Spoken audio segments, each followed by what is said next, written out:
Hey guys, what's up? This is Mark and welcome back to episode 3 of On My Bookshelf, a little series that I'm doing where I'm talking about some of my favorite books. Hopefully it'll encourage you to check out some of these during this time of quarantine and isolation. So I'm calling this episode the Flannery O'Connor episode. One of my all-time favorite authors, Flannery O'Connor. She was born in Savannah, Georgia in 1925, but lived most of her life on a farm in Milledgeville. She attended and graduated from the Iowa's Writers' Workshop, very famous Writers' Workshop, but unfortunately was died of lupus at age 39 in the 60s. And like I said, spent most of her life on that farm with her family, with her mother in Milledgeville, where they raised peacocks. So Flannery O'Connor wrote a lot of short stories, a couple novels. I'd say she's probably most known for her short stories, and I have a few of her works I'm going to talk about. The first one, which I don't have with me because I gave it away, is Wise Blood, which was the novel, one of her 2 novels, and she actually worked on it while she was doing the Iowa's Writers' Workshop.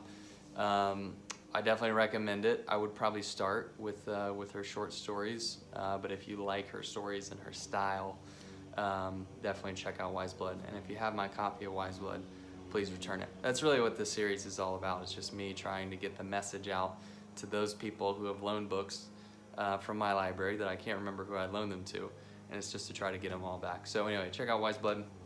The second one that I just mentioned, this is, so she published 2 collections of short stories, A Good Man is Hard to Find, and Everything That Rises Must Converge. And this is I think, is the complete story. So this is both of those into one. And I love this book cover. I mean, look at that. Just the illustration there of the peacock. Cover design done there. The cover art was done by a woman named June Glasson. And she also did the same cover for Wise Blood and Everything That Rises Must Converge. So I'm a huge sucker for just like beautifully designed book covers. So I really love this one. But I took a short story class in college, so I got a chance to read a fair amount of Flannery O'Connor, and you got to check out her short stories. They're amazing. I would probably start with A Good Man is Hard to Find. It's one of my all-time favorites, probably her most famous short story.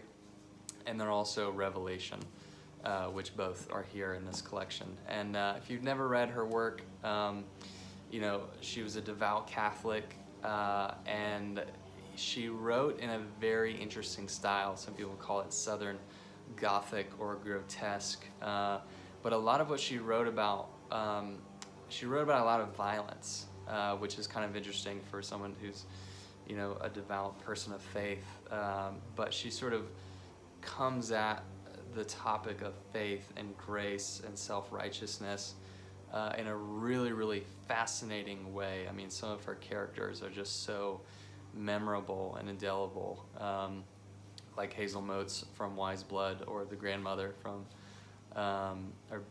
both women in the short stories that I just mentioned. So yeah, there's not really anybody out there who's quite like her and has so much sort of force. She wrote about, there's one of the reasons why I'm going to butcher this quote, but one of the reasons why she wrote such kind of startling stories and startling characters was that, she said if you're trying to get the attention of the blind, you have to draw really stark and really loud kind of paintings or drawings, figures. So definitely check out some of her works. This is such a great gift for anybody who loves great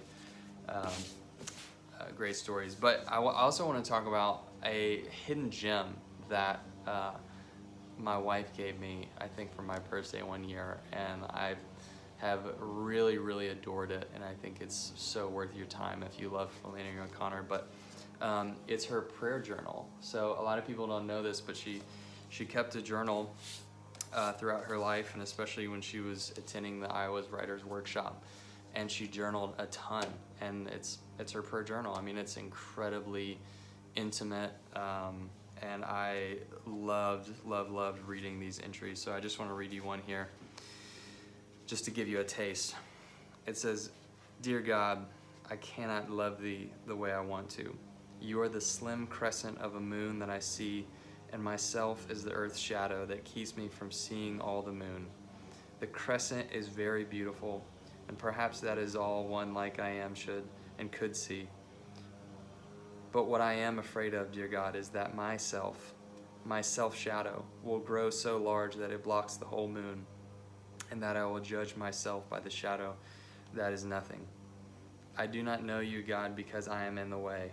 Please help me to push myself aside. I want very much to succeed in the world with what I want to do.